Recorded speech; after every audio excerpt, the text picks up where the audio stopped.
are listening to 106.7, Wilmington's Big Talker, and my name is Paul Vallone.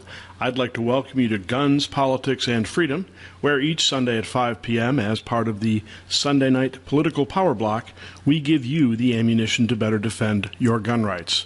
I'd also like to thank our sponsor, Hyatt Guns, America's largest gun shop. Check them out at hyattguns.com.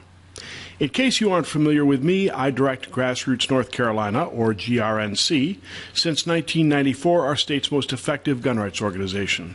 As its director, I was involved in drafting and passing our original concealed handgun law.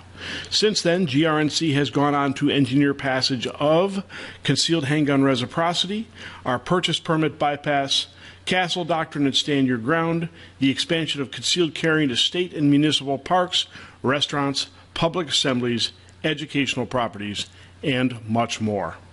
Grassroots North Carolina is exactly what the name implies, a grassroots collection of people from all walks of life who share a common concern that our constitutionally guaranteed freedoms are being eroded. Check us out at grnc.org, that's grnc.org. After Parkland, victims have implored us to do something about school shootings. But finding something to save children requires acknowledging three unfortunate realities. Reality number one, the government can't protect you. The Parkland, Florida shooter was known. Police responded to his home 45 times. The FBI failed to pursue two tips, one predicting exactly what would happen. An armed school resource officer avoided confronting the shooter. Sheriff's deputies stayed comfortably outside. And worse, whatever their malfeasance, the courts have ruled that all of these people have no duty to protect you as an individual. Reality number two, gun control fails. The 1994 Brady Act created the National Instant Background Check System, or NICS, that has had no impact on violent crime. Actually, mass killings have accelerated after its passage, and mass killers, in most of these cases, have passed background checks. Then we had the NICS Improvement Act of 2007. Passed after the Virginia Tech shootings, it added mental health data to background checks, yet in three recent mass killings, all involved mentally ill shooters. Then we had the 1995 Gun-Free School Zones Act, which prohibited guns within 1,000 feet of schools, yet a Los Angeles Times timeline of mass killings from 1984 to 2017 reveals 11 of 14 school shootings followed the enactment. Banning semi-automatic firearms and high-capacity magazines also failed. A Department of Justice report on the ban, effective from 1994 to 2004, said, and I quote, "We cannot clearly credit the ban with any of the nation's recent drop in gun violence. There has been no discernible reduction in the lethality and injuriousness of gun violence." Reality number three. What does work is eliminating gun-free zones, where, since 1950, 98.4% of mass killings have occurred. Examining data spanning 19 years, researchers John Lott and William Landis discovered multiple victim public shootings in states which expanded concealed handgun laws declined by 84%, deaths by 90%, and injuries by 82%. Crediting those reductions to deterrence, they called the findings dramatic, concluding, and I quote, "The only policy factor to consistently have a significant influence on multiple victim public shootings is passage of concealed handgun laws." School security necessitates 4 layers. Entrances featuring metal detectors with, of course, emergency exits alarmed as they are in airports. Armed security, law enforcement response times mandated at under 5 minutes, and because all security is porous, a last layer of armed teachers. Teachers couldn't be armed to stop school shooters, you say?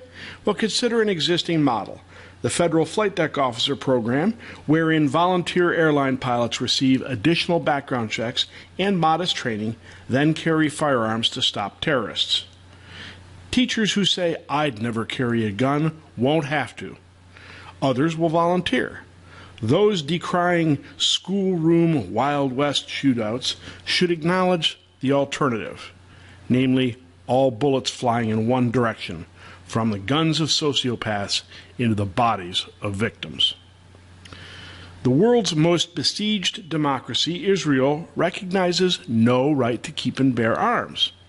Responding to terrorist attacks, however, Public Security Minister Gilad Erdan said, and I quote, "In the light of the security situation, I've decided to make it easier to obtain a gun permit.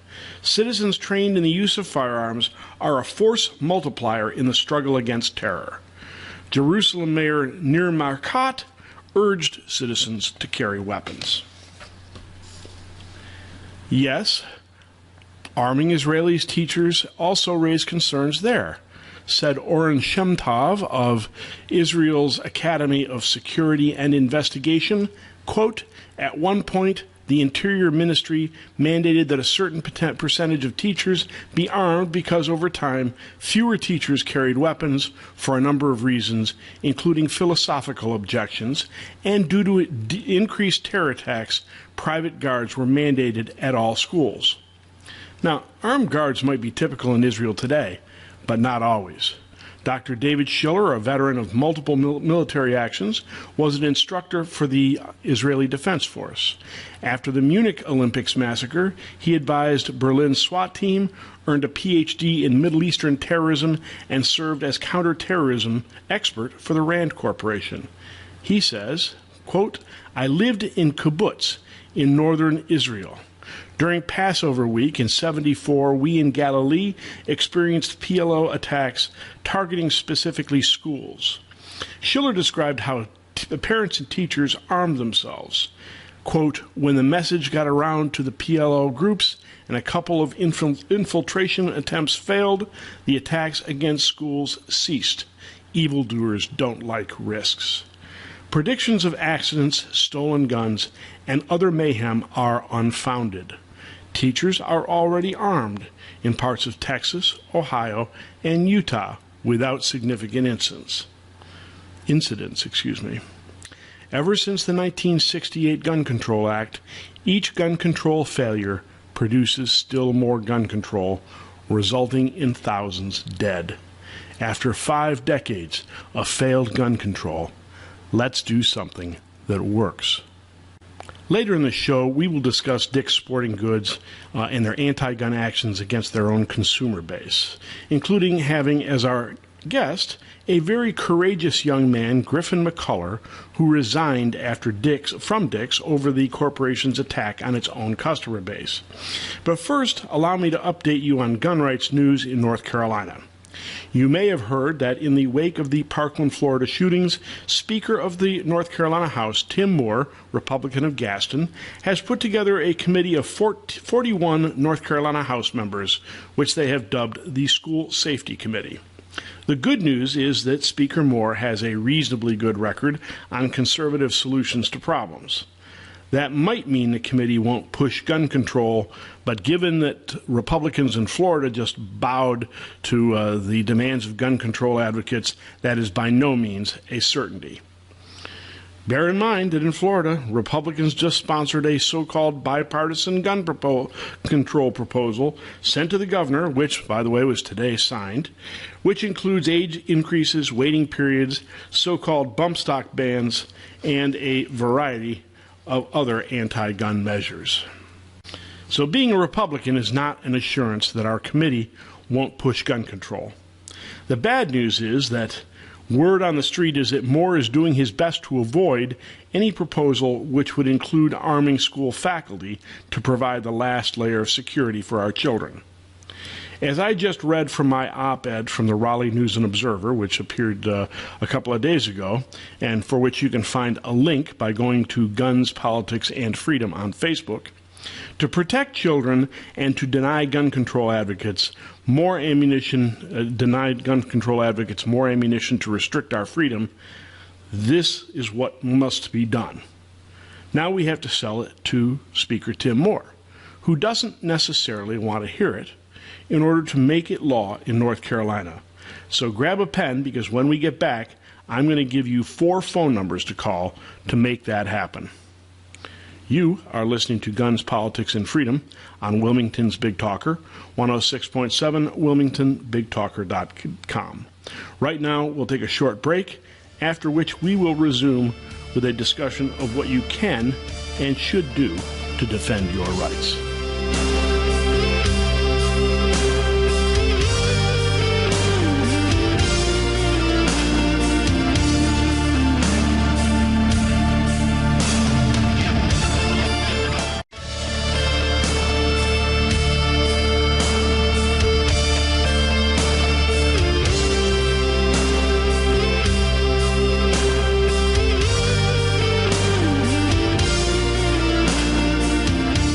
My name is Paul Vallone, and you are listening to Guns, Politics, and Freedom today on Wilmington's Big Talker, 106.7 WilmingtonBigTalker.com, sponsored by Hyatt Guns, America's largest gun shop. Check them out at HyattGuns.com.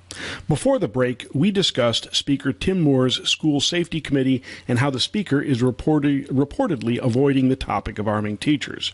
We also discussed the Israeli model of armed guards and, in some cases, armed teachers at schools, and we discussed how the Federal Flight Deck Officer Program is a model for arming volunteer teachers. Now I need you to make 4 phone calls to make that happen, namely to Speaker Moore and to 3 legislators named as co-chairs in the committee, namely Representative David Lewis, Republican Harnett, Representative John Torbett of Gaston, and Representative John Faircloth of Guilford. Here are the phone numbers. All area codes are 919. Speaker Moore is 733-3451. David Lewis, 715-3015. John Torbett, 733-5868. John Faircloth, 733-5877. In this segment, we will discuss the effort by anti-gun forces to apply economic pressure to corporations in order to get them to remove support for or relationships with the NRA, and also to themselves institute what can only be called voluntary gun control, namely the removal from store shelves of semi-automatic firearms the left has misnamed as so-called assault weapons, as well as standard capacity magazines that hold more than 10 rounds. Now, while most of the corporations involved have had limited overlap between their customer base and gun owners, for example, Delta Airlines lost a $50 million fuel credit, tax credit from the state of Georgia when legislators rebuked the airline for withdrawing from a marketing agreement with the NRA, which reportedly had captured only 13 NRA members. That's 13. I guess that would be a cost to Delta of $3.8 million per customer. I hope they think it was worth it. Personally, I'm quite happy with that result. But one of the corporations responding to anti-gun pressure was Dick's Sporting Goods and its subsidiary Field & Stream Stores. And that is a target of a different color because, as you might expect, Dick's customer base is our supporter base. Moreover, in addition to just saying they won't be selling those nasty old so-called assault weapons, they have actually called for banning them, as well as other restrictions on gun ownership, to wit, and this is a tweet with their policy at the time that they made an announcement here, they say, at the same time, we implore our elected officials to enact common sense gun reform and pass the following regulations. Ban assault-style firearms. Raise the minimum age to purchase firearms to 21. Ban high-capacity magazines and bump stocks. Require universal background checks, means registration, that include relevant mental health information and previous interactions with the law. ensure a complete universal database of those banned from buying firearms, and close the private sale and gun show loophole that waives the necessity for background checks, meaning they want all checks to go through NICS so that the FBI can properly register the fact that you are a gun owner. Translated, that means a national gun store is now pushing gun control over the wishes of its customer base. Wonder how that's going to work out for them. This, by the way, is a different market. This is a difficult market. Another big box gun dealing chain, Gander Mountain, just closed all of its stores. So the ostensibly mainstream media is full of accounts of students pushing for gun control in the wake of the Parkland shootings. Given the organization required to conduct those protests, one can only assume that gun control organizations, such as Michael Bloomberg's Everytown for Gun Safety, have actually weaponized children as implements of political action. And I think we all agree that whatever their passion and sincerity, most teenagers are perhaps not ideally suited to dictate our public policy, much less our adherence on or our lack of adherence to the Constitution. Indeed, just today I was sent photos of posters up on the wall of a Mecklenburg County school pushing for gun control in the build-up for gun control rallies later this month. By and large, these students aren't necessarily thinking for themselves. Instead, they're being fed what to say and believe by the leftists who control our schools and our cultural institutions.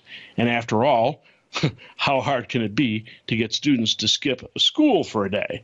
Now, I want you to contrast all of that with a letter I am about to read, a letter which demonstrates independence of thought, as well as the exercise of principles, even when those principles might actually result in negative consequences for the person writing the letter. Here it is. To Dick's Sporting Good Management.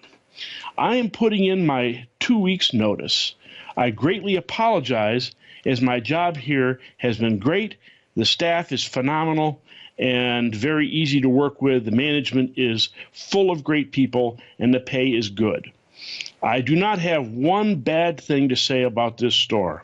However, I cannot be the face of these new gun policies in effect. I find them I guess I can't quite make that out in this letter, but morally and constitutionally wrong. I refuse to be a part of a corporation with those liberal policies, and I truly apologize for the inconvenience. Sincerely, the 20-year-old employee that is an avid hunter who can no longer purchase firearms from the store in which he is a salesman at the gun counter. And the letter is signed by Griffin McCullough of Eastern North Carolina. And by the way, the postscript on the resignation letter features both the Second Amendment, the verbiage, and a Gadsden flag. So I am now happy to say that we're honored to have Griffin here today on our show. Welcome, Griffin McCullough. Hey, how are you? Very good, sir. And how about yourself? Doing great. So, Griffin, I get the impression you've had quite a ride since this letter hit the press. Why don't you tell us a little about that? Oh yeah, I've had both sides of the political spectrum. Everything from hate mail to people saying some great things about me and offering me jobs. Okay. Now tell us why you quit Dick's and quit what you describe as a well-paying job. What was your goal here? I mean, I didn't necessarily have a goal. I knew that I couldn't stand behind these policies, and they were wrong. They're against what I've been taught, against what I stand for, and I honestly cannot stand behind the company, so I could not work there anymore. Okay, so you couldn't stand behind just the age limit, or is there something else that you found unacceptable? I'm all for what liberals would call assault rifles. I'm all for them. So the banning of that I was against as well. However, it is the business's choice to do that. So technically they can't. They can't really get in trouble for it. But the age limit, I think that's definitely a bigger issue here. Well, I very much appreciate your saying that it is their right to say this. So often those on the left try to silence us rather than allowing us to express our opinions. Your, I guess, position is, and tell me if this is right, that Dick's is free to institute these policies it wants to, just as we are free not to buy from Dick's. Would that be a fair statement? Exactly, and as we're free to put in our 2 weeks notice. Yeah, there you go. Better yet. So you're telling us that you gave up this job, and just to make sure that we're clear and nobody's going to say otherwise, you gave up this job solely on the basis of your principles and your dedication to the Constitution. Would that be a fair statement? Yes, sir. Ah, awesome. All right. And I'm sure that some people will try and impugn your motives, but we'll talk more about that shortly. I can't help. Well, I'll tell you what. I'm going to hit that one after the break. We're going to take a short break right now. We are talking with Griffin McCullough. When we come back, we will resume our discussion of support by Dick's Sporting Goods and its subsidiary Field and Stream for federal gun control. Meanwhile, you are listening to Guns, Politics, and Freedom on Wilmington's Big Talker 106.7, WilmingtonBigTalker.com. Please join us after the break as we resume our discussion of how you can better defend your gun rights.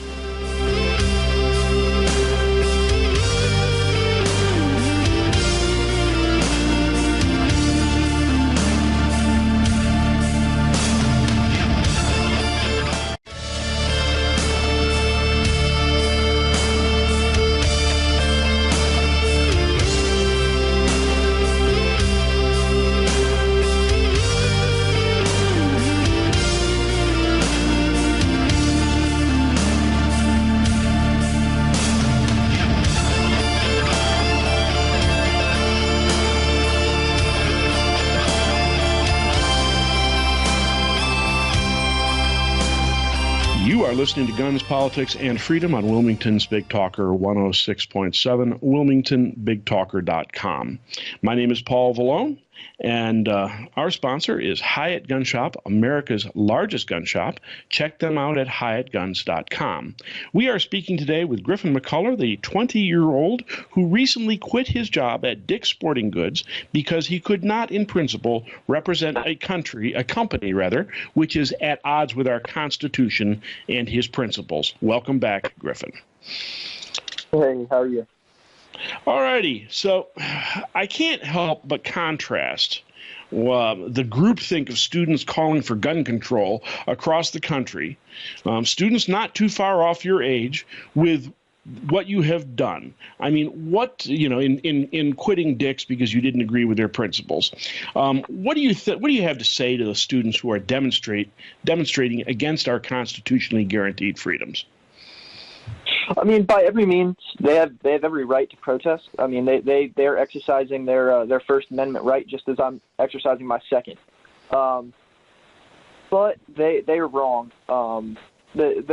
What they're standing behind is not right. It's not the correct way to go about this, and it's not the correct way to defend the children in schools by any means. So. They definitely need to do some research and read our Second Amendment and read why it is in place. Yeah, it's funny you mention that. I mean, how do you feel about our educational system with respect to teaching students about the Constitution and our heritage? I strongly suspect you probably picked up some education on this from outside school, perhaps from your parents. Tell me what you think about our educational system with respect to the Constitution. When I was in high school, they would definitely, they'd show us the Constitution. They'd have us memorize the Constitution and what each portion said. However, they didn't understand, or they didn't explain why it was in place, or to what extent that portion of the amendment goes. Okay. So they didn't go in depth enough by any means. and probably didn't exercise that. As I often say, the Second Amendment is the last in a system of layers of checks and balances against the abuse of government.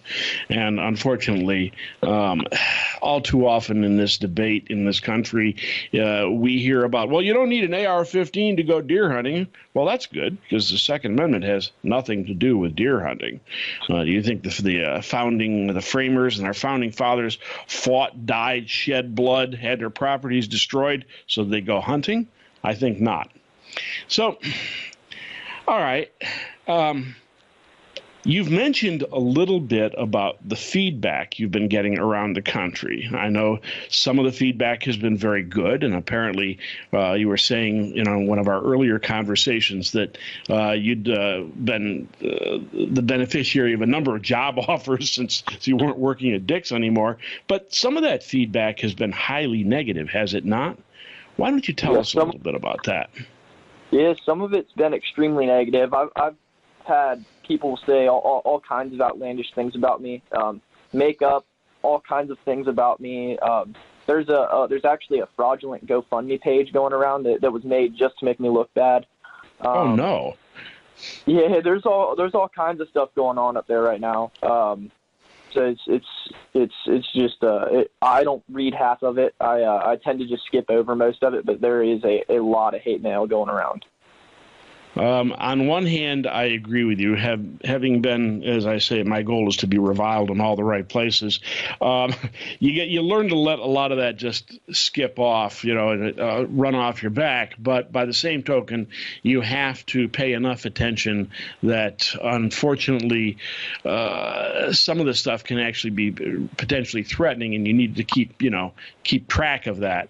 But it is so typical of the American left now that because they do not have the ammunition to adequately defend their arguments, instead they engage in character assassination against people with whom they disagree. Is that how you pretty much see this scenario? Yeah, exactly. They'll go on my Facebook page and look through it, and they're like, hey, it doesn't say you ever worked at Dick's Sporting Goods, so this is a lie. This is a fake post. This is for attention, and you just simply have to blow that kind of thing off. But a ton of personal attacks, tons of them. Yeah, such also is the nature of the internet, I guess, and anonymous commentary. I think a lot of this would be very difficult, if people had to put their names to it. So we talked a little bit about the students, and you said that they were going about this wrong. What do you think would stop some of these school shootings? You've probably got an idea of what you feel is necessary. What would that be?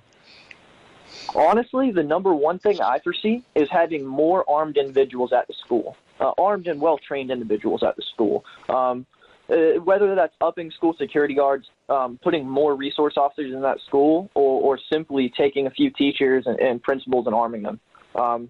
It could also benefit as a good opportunity to give some of these vets that get back from combat a job. I mean, they're well trained on firearms and well trained on how to use them. Why not put them to use as a school security guard if they don't have a job already?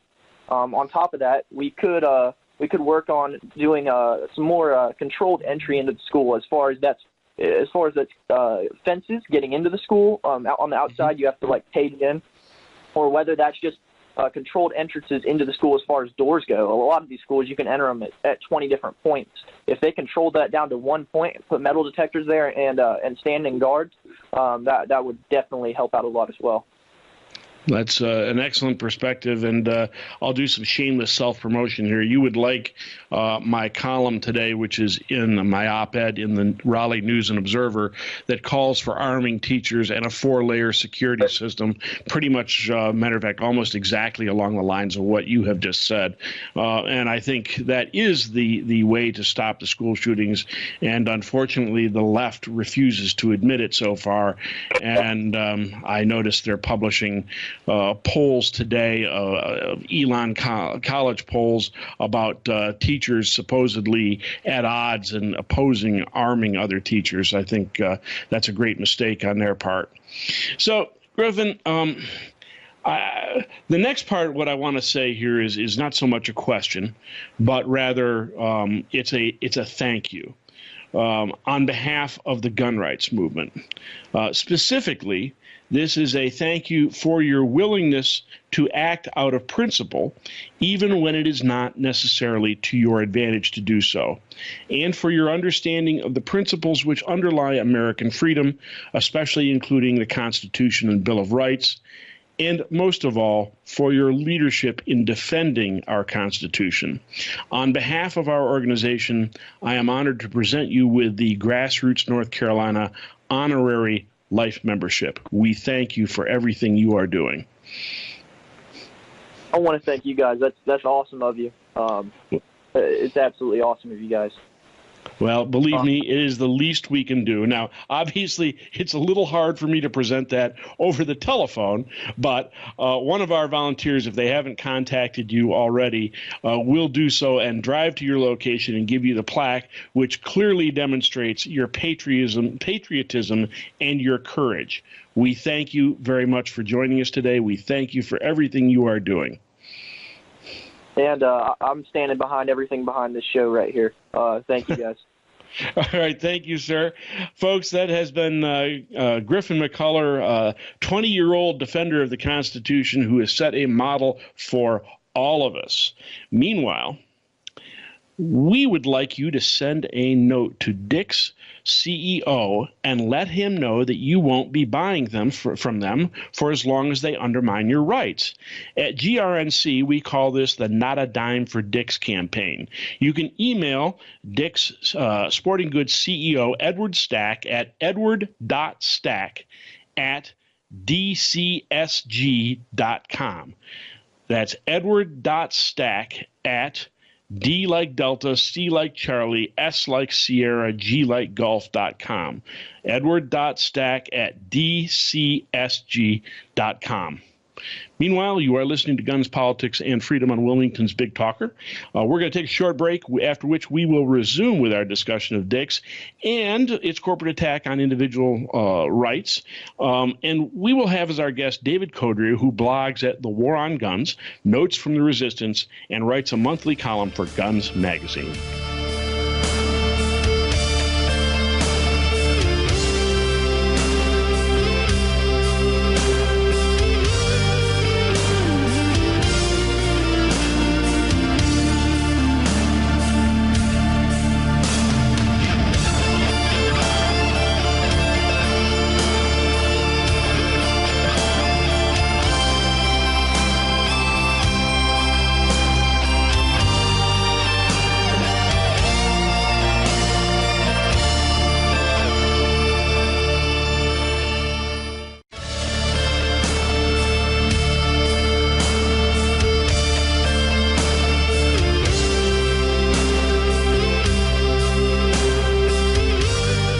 My name is Paul Vallone, and you are listening to Guns, Politics, and Freedom today on Wilmington's Big Talker, 106.7, WilmingtonBigTalker.com, sponsored by Hyatt Guns, America's largest gun shop. Check them out at HyattGuns.com.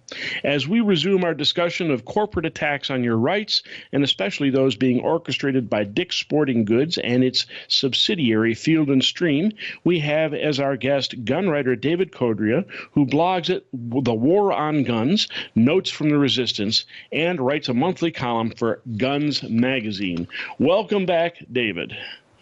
Paul, always nice to talk to you, man. How you doing? Very good, and you're becoming such a regular on this show. I think, Nick, maybe we ought to start charging him. I don't know. What do you think? I mean, you got to do what you got to do. Anyways, let's talk, David. You brought up an interesting perspective on the Dick's debacle that I had not heard anywhere else. What was that?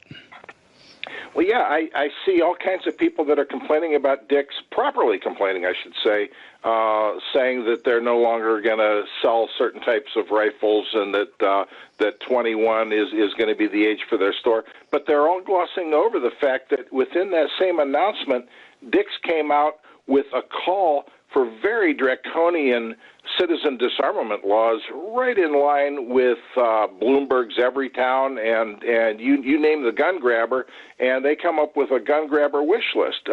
They put out a corporate announcement, and they said, quote unquote, at the same time, We implore our elected officials to enact common sense gun reform. Boy, where have we heard that term before? And pass the following regulations. Okay? These are the regulations they want. They want to ban assault-style firearms. They want to raise the minimum age to purchase firearms to 21. Ban high-capacity magazines and bump stocks. Require universal background checks that include relevant mental health information and previous interactions with the law. Ensure a complete universal database of those banned from buying firearms. Close the private sale and gun show loophole that waives the necessity of background checks. And Paul, I could take each one of these points and we could expand on it, okay?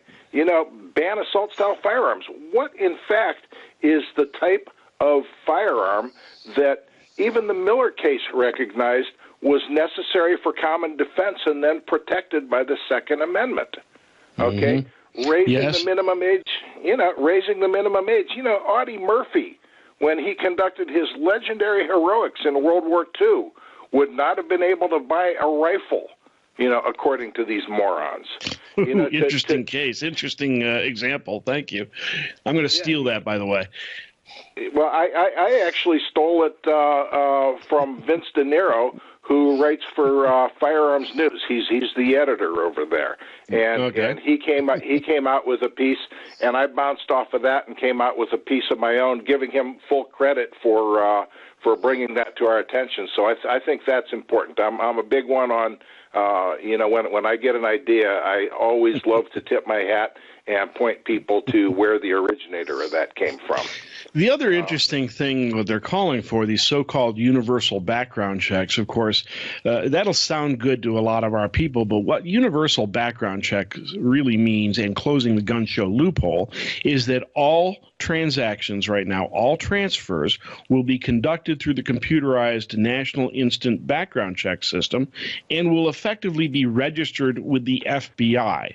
Because although right now the FBI is not supposedly not retaining those transaction records, really under the Clinton administration and Attorney General Janet Reno, they illegally retained those transaction records and turned NICS into a de facto gun registration system, which of course is exactly why the opposition wants these so-called universal background checks, right? And you're not only absolutely right, we have their own words to prove that. Back in 2013, the National Institute of Justice, which is part of DOJ, deputy director by the name of Greg Ridgway, Ph.D., wrote a summary of select firearm violence prevention strategies. And he came up with a list of the different things that they want. And one of the categories was universal background checks. And I'll quote from him. He said, effectiveness depends on the ability to reduce straw purchasing, requiring gun registration, and an easy gun transfer process. So right then and there, if you want your universal background checks to make any bit of difference whatsoever, it requires gun registration, to which I have to follow up. Do you know who is exempt from registering guns? Who? Tell me. Felons, prohibited persons. The case was United States versus Haynes. Ah, yes. And the Supreme Court properly ruled, by the way. People, wait a minute, felons don't have to register their guns? Think about it. They properly ruled, look, if you're going to require this guy to register his guns and he's a prohibited person, you are forcing him to violate his Fifth Amendment protection against self-incrimination, because if he registers and you force him to, he's admitting to you that he's committing a crime. So the very people causing the problem are immune from the requirements. It's like we're living in the bizarre world. And of course, the other thing, by requiring, getting rid of all private sales, who does that benefit? That benefits people like Dick's Sporting Goods. Imagine that. Come on now. Let's get back to Dick's Sporting Goods. We got a couple of lawsuits filed. What do you think the odds are of those lawsuits being successful? It depends on the jurisdiction. Okay, there was one that was filed in Ninth Circuit Court territory. Oh no! So we're not sure where that will go and where the rationality will come out of that one. But depending on the jurisdiction, if it is filed in the right area, it could, in fact, be successful. And I would love to see it. I would love to see somebody, come out and say, you know what, you are denying me a right. Unfortunately, at this point, there has not been federal precedent to where people, have been able to go after on federal grounds. Eugene Volokh wrote a piece on that, and then the National Shooting Sports Foundation came up with a pretty good fact sheet, summary sheet on that, that includes a matrix that tells the different states and what the different laws are and things like that. And so I think that if it's in the right jurisdiction, there's every chance that it could happen. And that was, of course, one of the first things when I saw that idiot rule that I thought of, because we all think, well, wait a minute, they can sue a Christian for not baking a wedding cake. There's all kinds of discrimination based on sex, based on orientation, based on race, including based on age. But most of that is employment law for people who are older type things. But the different states have different jurisdictions, and it's absolutely possible in the right jurisdiction. And I would love to see a class action suit to go after these people. Well, I hope you're right. That's an area of law that I'm not very well versed in, but I hope there are grounds for suing Dick's and Walmart apparently also, because Walmart apparently reduced or increased its minimum age to buy firearms as well. So tell me, what's the takeaway here? What do you want to see Dick's do? How can they become good corporate citizens? What do you want to see? That I'm sorry, I just immediately flashed to a scene from the movie Independence Day where the president goes down into the basement and the alien is in the tank and he's trying to communicate with it. He says, "What do you want from us?" And the alien just says, "Die." So you don't think Dick's is to be a good corporate citizen, huh? Dick's is beyond redemption. They abandoned us after Newtown.